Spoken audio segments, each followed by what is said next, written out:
आज का हमारा टॉपिक है न्याय वैशेषिक दर्शन में मोक्ष का स्वरूप।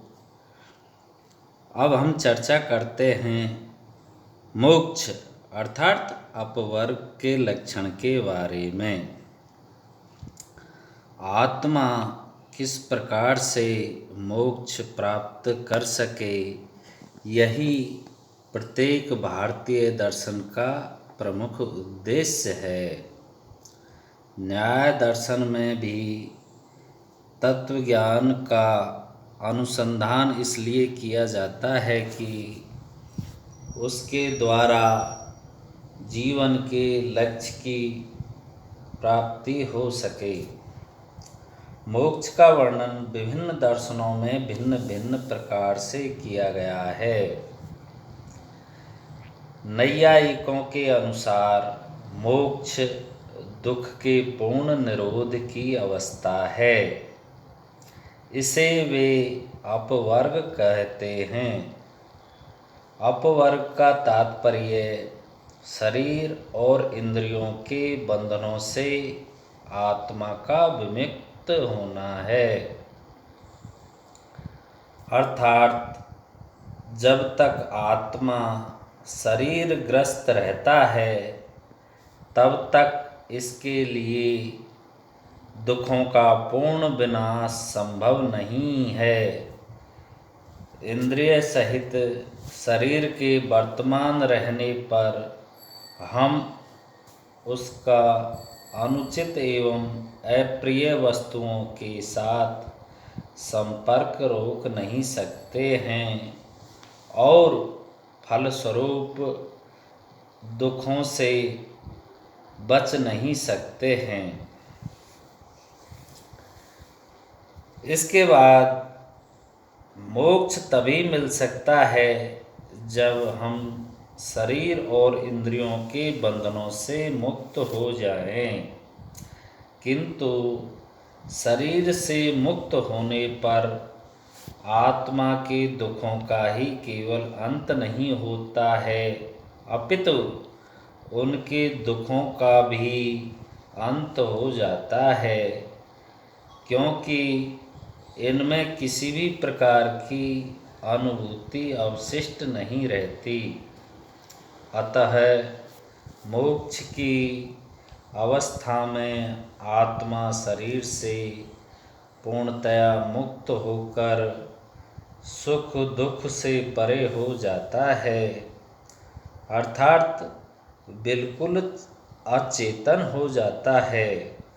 मोक्ष की अवस्था में जो दुख का नाश होता है उसका अर्थ यह नहीं है कि उस समय दुख केवल कुछ काल तक स्थगित हो जाता है, जैसा कि प्रगाढ़ निद्रा के समय या किसी रोग से विमुक्त होने के बाद यह किसी शारीरिक या मानसिक कष्ट से मुक्त होने पर होता है। ज्ञान इस अवस्था में तो दुख का सदा के लिए अंत हो जाता है। यह आत्मा की वह चरम अवस्था है जिसका वर्णन धर्म ग्रंथों में अभयम, अजरम, अमृत्युपदम आदि नामों से किया गया है। इसके बाद अब हम चर्चा करते हैं अपवर्ग या मोक्ष पाने के उपाय के बारे में, अर्थात हमें मोक्ष किस प्रकार से प्राप्त हो सकता है, इसके लिए हमें क्या करना चाहिए। इसके लिए मुख्य रूप से श्रवण, मनन और निधिध्यासन, इनका प्रयोग हमारे जीवन में करना चाहिए। मोक्ष पाने के लिए सबसे पहले धर्म ग्रंथों में आत्मा के विषय के उपदेशों का श्रवण करना चाहिए। तब मनन के द्वारा आत्म विषयक ज्ञान को सुदृढ़ बनाना चाहिए और तब निधि ध्यासन के द्वारा अर्थात प्रयोग के बतलाए गए मार्ग के अनुसार आत्मा को निरंतर ध्यान करना चाहिए।